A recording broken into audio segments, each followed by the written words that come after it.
السلام عليكم ورحمة الله وبركاته. ازيكم حبايبي؟ عاملين ايه؟ يا رب تكونوا بخير.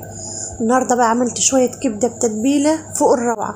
بصراحة أول مرة أعملها وتظبط معايا بنسبة 100%، وطعمها يكون زي اللي بناكلها من بره وأحسن كمان. جربوها بالطريقة دي المرة دي وأنا واثقة إن شاء الله إن هي تعجبكم. يلا بينا كده نسمي بالله ونصلي على الرسول ونبدأ وصفتنا ونشوف عملناها ازاي. بس لو عجبتك الوصفة ما تنسيش تعملي لي متابعة على الفيس لو انت لسه مش متابعاني، ولو بتشوفيني على اليوتيوب ما تنسيش تعملي لي اشتراك في قناتي وفعلي الجرس عشان يوصلك مني كل جديد. وامانة عليكي لايك وتعليق منك حلو كده بالصلاة على النبي، ارفعي لي الفيديو عشان يشوفوه اكبر عدد من الناس. يلا نسمي بالله ونبدأ وصفتنا. هقطع الكبدة بقى بتاعتي حتت صغيرة بالشكل ده كده.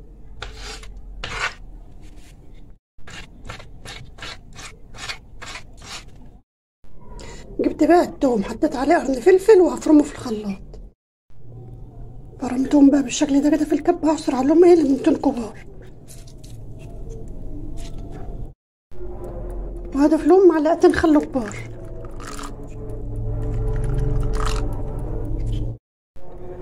ومعلقة ملح، ومعلقة كمون،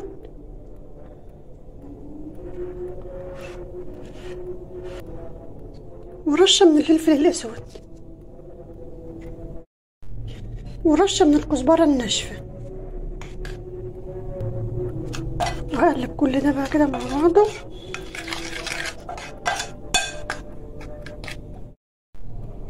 كده التتبيله دي هتضيع لي اي زفاره من الكبده، يعني لو ما بتاكلوش الكبده عشان خاطر زفرتها التتبيله دي هتضيع اي زفاره فيها.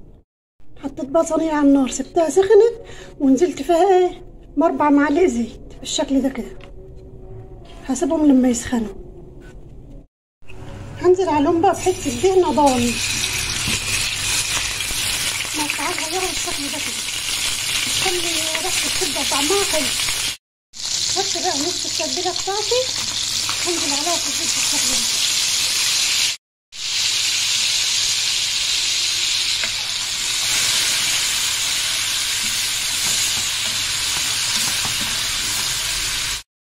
معايا بقى الكبده بتاعتي، بس معاهم كلوه وحته قلب، فانا هنزل الاول بالكلوه والقلب لانهم بياخدوا سوا اكتر من الكبده.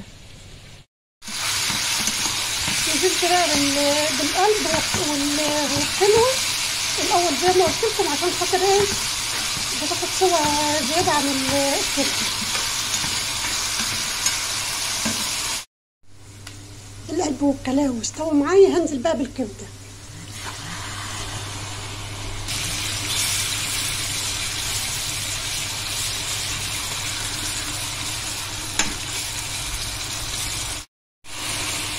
بقى التتبيله هي بقى معايا زي ما قلت لكم، هضيفها بقى عليها بالشكل ده كده.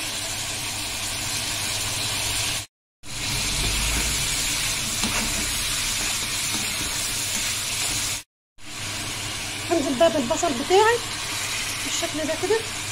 دول بصلتين وسط عشان خاطر الكبده متاخدش وقت، لانها لو طولت على النار هتشد ومش هتبقى حلوه. اخر حاجه معايا بقى هنزل بالفلفل بتاعي، وده فلفل بارد على فلفل حامي عشان خاطر زي ما انتوا عارفين الكبده ما بتحلاش الا بقرن الفلفل الحامي ده. اقلبها بقى بالشكل ده كده اهو.